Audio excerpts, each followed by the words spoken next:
It's come relatively late in the campaign, but Peter Dutton's defence plan does represent one of the most significant policy measures put forward in this election contest. The coalition's promising to substantially boost defence spending from just over 2% of GDP today, about $56 billion a year, to 2.5% within 5 years. That would be an additional $21 billion on top of what the government's already planning to spend.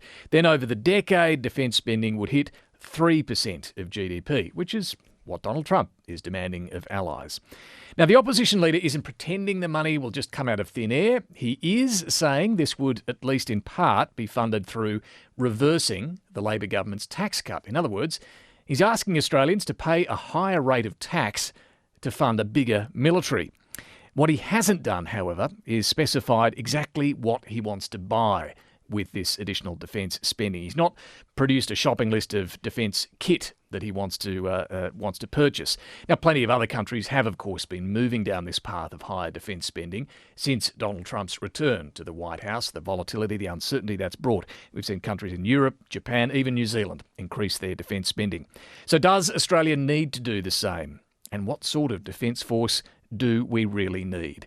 That's what I'm keen to explore here. I'm David Speers on Ngunnawal Country at Parliament House in Canberra.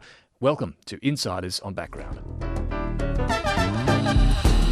Well, I'm very pleased to be joined here in Canberra by two experts on the sort of defence force Australia needs. Professor Peter Dutton is the Director of Foreign Policy and Defence at the US Studies Centre and was a co-author of the Defence Strategic Review 2 years ago. Jennifer Parker is from the ANU's National Security College and spent 20 years in the Royal Australian Navy, including as a specialist principal warfare officer. Welcome to you both. Great to talk about this policy on defence. And look, I want to start with why we need to increase defence spending. If you're asking Australians to fund this, we all deserve to know why. And politicians are often careful about answering this question of why we need a bigger military.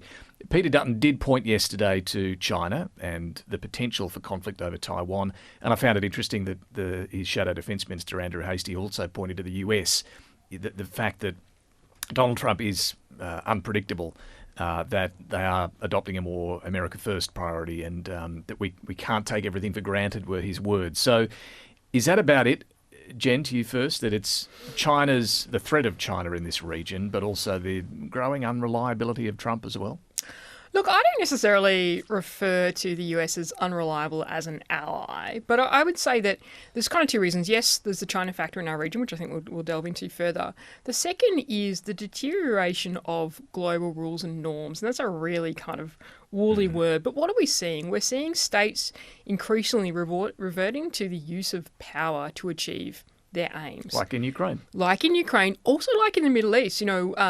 We won't get into the Israel-Gaza issue here, but when you look at Iran's strikes on Israel in April and October last year, hundreds of ballistic missiles and UAVs, the world is fundamentally changing. And when it comes to Australia, we need to ask ourselves the question of, is our defence force right now appropriately funded and structured to respond to that changing world? And when you look at our defence force and you look at the gaps in capabilities, whether it is integrated air and missile defence, which I know Peter's quite passionate about, whether it is the Navy, whether it is the structured reserves, there are huge gaps, which mean that in the event of something occurring in our region, we would not be able to effectively defend ourselves. And I want to get to those gaps and where we should prioritise defence spending. But Peter, why do we need to go back to what are Cold War era levels of defence spending? Look, I agree with Jen. And what's interesting about the Cold War is we were a bit of a backwater in the Cold War. Yeah. The centre of gravity of the Cold War was in Europe, was NATO versus the Warsaw Pact, and it was then played out, as we know, on the peripheries of that through regional conflicts all around the globe.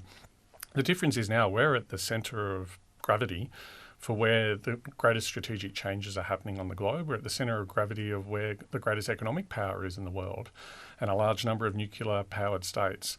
What we're seeing at the moment is major structural changes to order and power in our region and around the globe, as Jen said.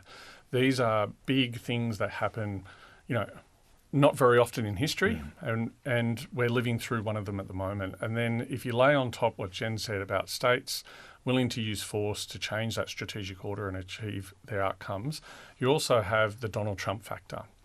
And I think the bottom line is you can fall in two real camps about Donald Trump. You can say he's less reliable because it's America first and the way he treats allies and what's happened with Ukraine.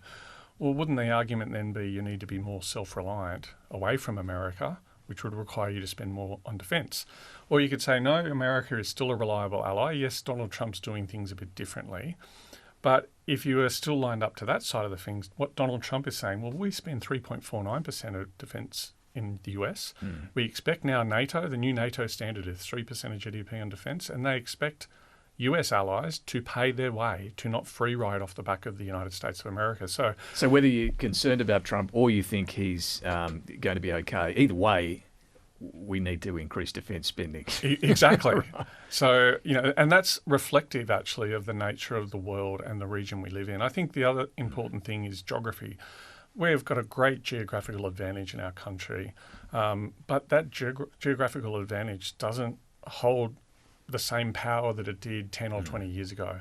Now, it's not just a matter of cyber, which is, doesn't have borders, or satellite communications, which is the same. But if you look at modern long-range weaponry, for instance, you can fire land-based anti-ship missiles 1,500 nautical miles, or ship-based land attack missiles the same direction. We have submarines that can travel long distances. China now has the largest navy in the world by ship count.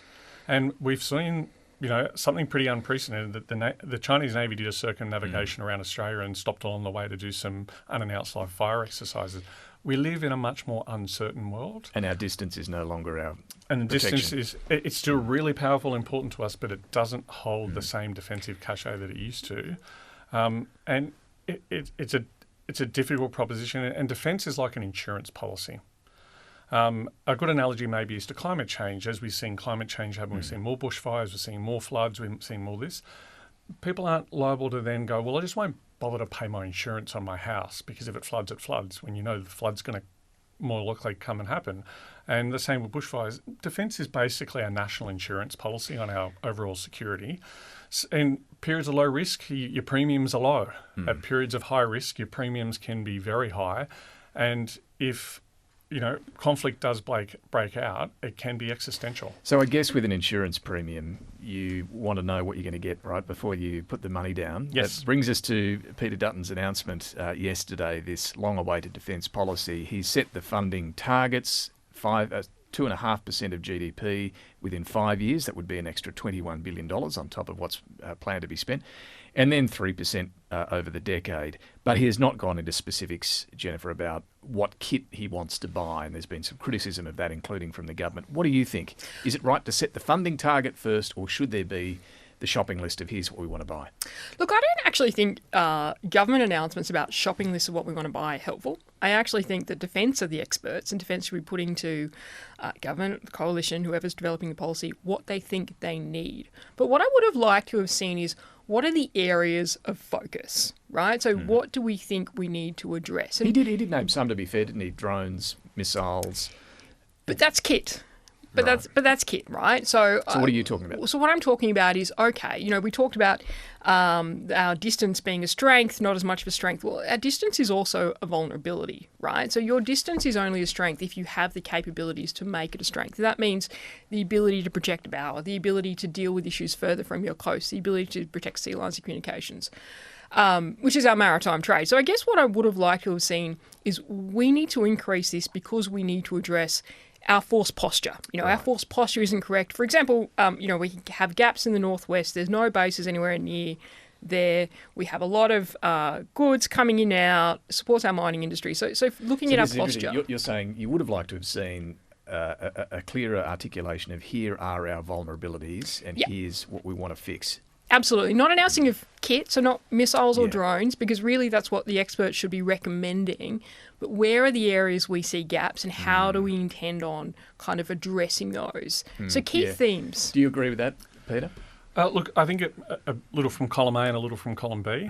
I found it really interesting that Peter Dutton said on ABC Perth yesterday that he wasn't going to do laundry lists of things to buy and acquisitions from opposition. That's what the experts are about. But they started the election campaign announcing a squadron of F-35s. I was going to say they've already said they want to buy more of the Joint Strike Fighters. So that's a bit inconsistent. They've also had 3 years in opposition. They've had 2 years since the Defence Strategic Review came out. They've had a year since the National Defence Strategy came out. I would like to have seen Peter Dutton and Andrew Hastie say, do they agree or not agree with the strategy that the government has? And they can agree with the strategy and say, but the problem is, which is what I think they're really getting at, because I think they've hinted at it, is they don't think it's being funded properly, which in our community, in the strategic community, I think everyone agrees to. So if that's the case, they've had 3 years in opposition to then narrow down, well, where are those gaps? They've had a good at least 12 months to really get into the detail of what the government's plan is. So saying, right, well, you're not funding this and you're not funding that and you're not funding this. This is where we'll fill the gaps, or you're underfunding things like sustainment and maintenance. So you're saying they should really be clear about backing the strategy you co-wrote, but putting the money behind it.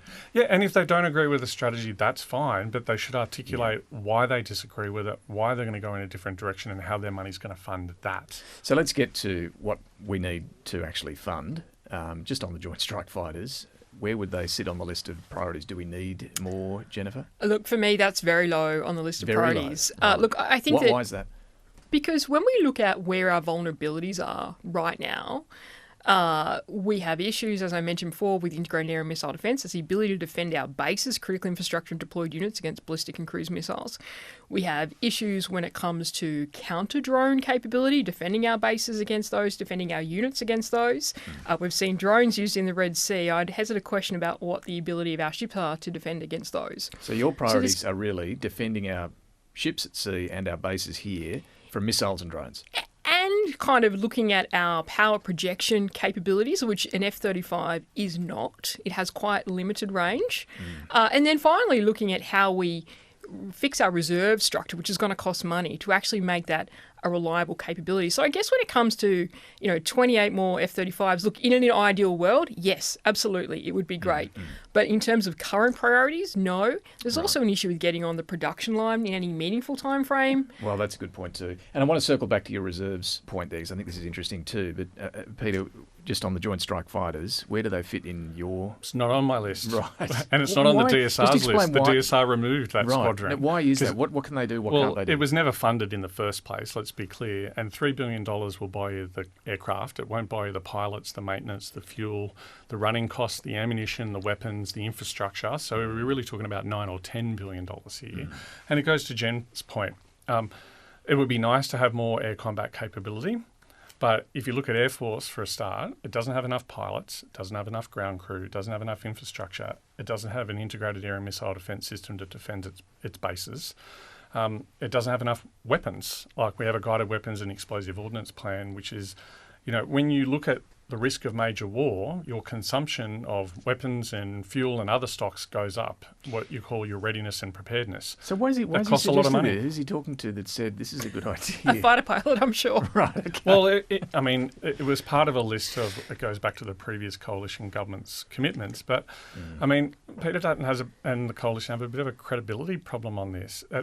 In the twilight phase of the Morrison government, they made $42 billion of commitments to defence with no funding, unfunded commitments.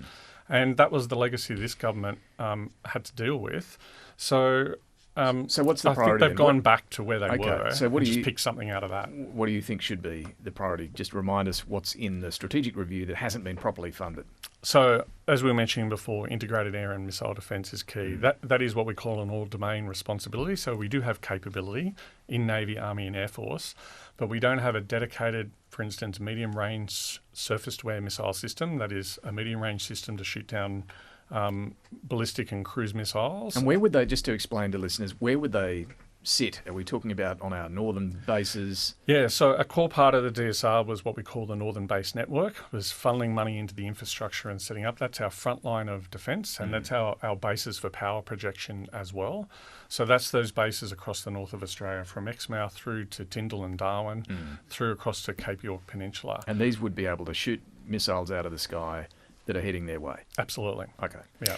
I would say not just our northern bases. I'm not as fascinated with the north of Australia as many. It is incredibly important, of course, but I think given the range of some of China's missiles, things like protecting HMAS Sterling, things like protecting the one joint headquarters we have just near Canberra, I think we need to think more broadly. Are they all within range?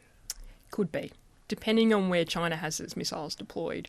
So you've got to remember that China has bases in the South China Sea, in islands that are much closer than mainland China. Because I don't think people think about this. You just mentioned the joint headquarters down the road from where we're sitting here at Parliament House in Canberra. You're saying those are potential targets? So depending on where China deploys its missiles, yes, could be. Absolutely. I mean, they have bases right now in the South China Sea, Fiery Cross Reef, places like that. Do they have missiles deployed there right now? No, but they have radar systems. They are set up to be able to deploy those capabilities. And so I think that, the Australian population shouldn't be scared about ballistic missile attacks from China. But I'm saying in the event of a conflict, it is highly feasible that key infrastructure would be targeted, and that would include not just military infrastructure, to be honest, and targeted potentially with kinetic missiles, also cyber attacks, and we've heard some stuff on that previously from government. And so we need to think about that holistic protection. And what do we learn from the ground war in Ukraine? Because the general takeout has been that it's I guess, what's the phrase here, lower tech options that have been very effective. But would that apply here, or is it a completely different scenario? Well, I think geography is the fundamental difference here. Right. So we're talking about a land campaign over short distances in the Ukraine. So you can, a soldier can throw up a drone to do surveillance. They can slightly bigger drones can carry munitions. When we're looking at the vast distances over water that we need to deal with, the scope and scale and size and function's a little bit different.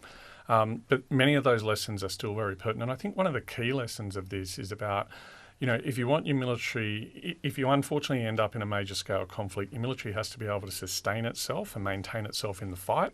And that comes back to consumables. That comes back to, as I said, ammunition and guided weapons. It comes back to fuel. It comes back to the reserves and the depth of the defence force. Well, let's talk about that, because it clearly comes back to people, whether you're talking about the lack of pilots and ground crew for F-35 Joint Strike Fighters, when you talk about crewing the submarines that we're going to be getting.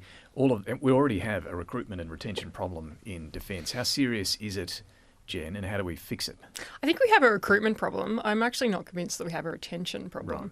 Certainly in probably some critical categories, so whether that be engineers on ships or pilots for aircraft, there's probably a retention issue in those areas. But broadly, retention rates are healthy across defence. The issue is it's not growing at the rate that we wanted to grow at. And you remember in 2022, the previous government announced a really ambitious growth rate for defence.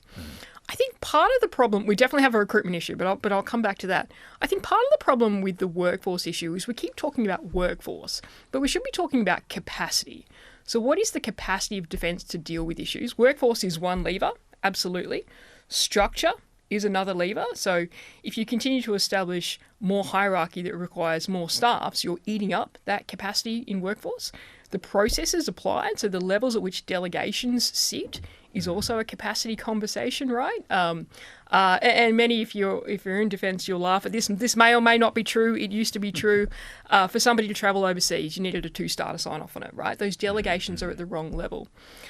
The processes that we go through, and also the equipment we acquire. So I think it would be good to have a conversation about what is the capacity of the Defence Force and the Department of Defence, and then where does workforce sit within that? And I think if you had that conversation, you'd say, how do we better use our workforce? And then, yes, we need to address recruitment. Absolutely. I think that is a separate issue. I think a lot of that is probably a contractual issue, to be honest. Sorry, are you talking about how much we pay recruits? Defence, no. So Defence used to do its own recruitment. Until the early 2000s, Defence was responsible for recruitment. It was outsourced, which may or may not have been a good decision. I haven't looked at the pros and cons.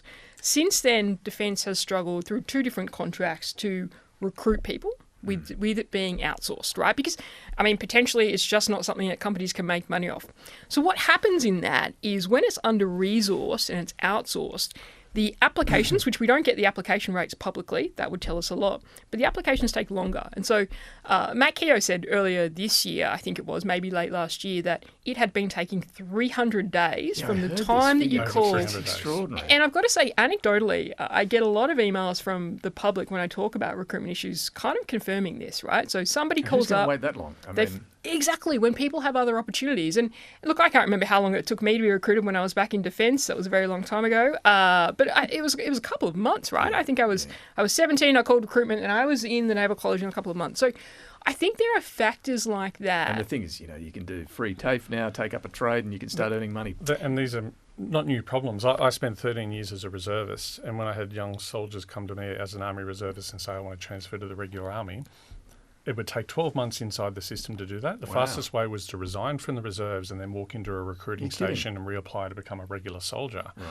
The 300 days is pretty phenomenal, on top of the lowest unemployment rate in nearly 50 years and a skill shortage across the country. So there's some factors there. But if you're competing in the marketplace for young Australians to join, you've got to have a good value proposition, you've got to pay good salaries and wages, and you can't ask people to wait a year to be recruited. I mean, that's just not realistic. It's crazy. So what do we do about reserves? Because you touched on this earlier, Jen. So there was, and I know Pete looked at this in the Defence Strategic Review, and we'll have some points. There was a reserve review that was conducted last year, and it dropped about a week before Christmas. I'm not sure anyone necessarily read it. It talked about 1,000 more positions, looking at reserve remuneration, etc.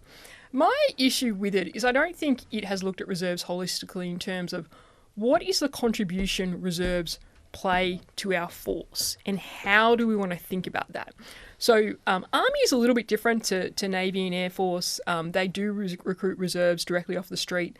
Navy and Air Force don't really, unless you're a lawyer, a doctor, etc., etc. You can't join up to be a mariner off the street in the Navy. We used to, right? And so I think having a look at how do the reserves fit, what capability do they provide, when we think about the idea of home defence, right? Who's doing that home defence in the event of a conflict? Now, that was actually the reserves during the World Wars. And so I think that's the conversation we need to have. I'm a lot of people who are Navy might laugh at this, but I'm not opposed to the idea of having reserve patrol boats like we used to that are crewed by reservists. I think there are things you can do, reserve diving units, understanding what is the capability they will provide to defence. At the moment, it is the total workforce system where really they're considered a part of defence and almost part-time workers, so they supplement defence. But I think that understanding of their roles is really necessary, specifically in the Army and Navy. Yeah, do you agree with that, Peter? Is there more we can get out of Yeah, reserves? absolutely. I mean, I think that the Defence Strategic Review I worked on called for a strategic review of the reserves. I would argue the one that was undertaken was an administrative review. Right. It looked more about service and conditions and structures and stuff. Right. It did not look at the reserves as a total force package of how it contributes to deterrence and how it contributes to the achievement of the strategic aims that's set out in the strategy. To do that, I think you would have a fundamentally different approach to reserves.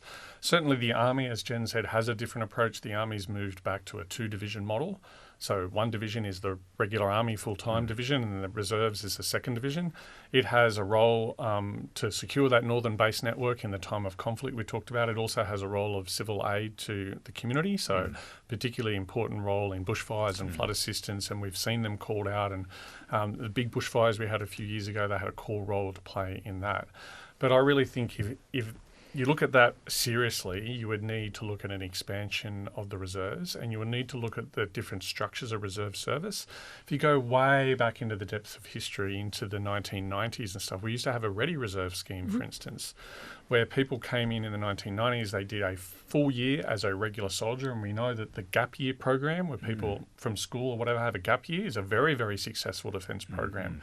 And then they would go into units where they do like a high readiness reserve. If that had been continued on for the last 20 years, we would have thousands more people who have military training in the community, and that can be, you can then more easily call them up for service, whether it's for service in bushfires and floods and humanitarian disaster relief, or whether it's in the risk of conflict in our region. And I think there's a currency requirement issue there as well. And when you look at, and we do call reserves up for emergencies, as Pete mentioned, predominantly Army, the currency requirements for the Navy and the Air Force reserves are not much. So if you happen to be a reservist that had a warfare or a technical background and you were in certainly the Navy, you wouldn't have currency requirements, which would mean that you couldn't be employed at sea at short notice or things like that. So I think thinking holistically about what those currency requirements are as well. Now, that obviously puts a burden on people, and people may or may not want that, but it means they're more employable. I think there would be a real question over what is the employability of the current level of reserves. So just finally, to wrap this up, we've talked about Peter Dutton's plans, and clearly you both have issues there. What about Labor and the trajectory that we're on with defence spending? We're at just over 2% of GDP, $56 billion a year being spent. It is set to rise to 2.3 and a bit percent by 2033-34. Is it enough? Or if Albanese's back in power, are they going to have to do more? Peter? Look, I don't think it's enough, and the consensus amongst the strategic community is it's not. If you look at people like Dennis Richardson, the former Secretary of Defence, Mike Pizzolo, the former Secretary of Home Affairs, Sir Angus Houston, who was one of the co-leads of the Defence Strategic Review, Kim Beazley was the next on my list, have all called for about 3% of GDP on defence as the new mark. This is because of the cost of AUKUS, but to fill all the gaps that Jen was mentioning before that exist within the current capability. Yes, the government is increasing defence spending. Yes, they're at record levels of defence spending. We can't deny that. And it's going to shift by 2033-34 to about $100 billion. But if you look at their plan has most of the money coming at the far back end of the decade. No one in the strategic community thinks that's really wise given the risks we take. But also it means that it's not just this election campaign. In fact, most of the money won't arrive until after the next election campaign or even the one after that. It's a long way down the track. And that is a long way down the track. Yeah. You have 1 year, for instance, in 2032-33 in their plan where Defence is going to get a $7.3 billion lift in that particular budget year. Like, it's been a very long time since we've had defence budgets outside of conflict that have that. So Labor's plan is very lumpy is a way to do it. There's small amounts early on and it starts to pick up. But Peter Dutton said in a nutshell, elect me, trust me, I'll find the money. I'll tell you how I'm going to pay for it later on, and then I'm going to tell you what I'm going to pay for it later on. The government has a really clearly defined integrated investment plan, and they're saying, well, we will get around to spending the money, but you're going to have to elect us at least once, if not twice more. Like, trust us as well that somewhere off in 10 years' time, we're going to find the money, and we'll tell you where we're going to find the money then, because we're going to wait until then to find the money. Yeah.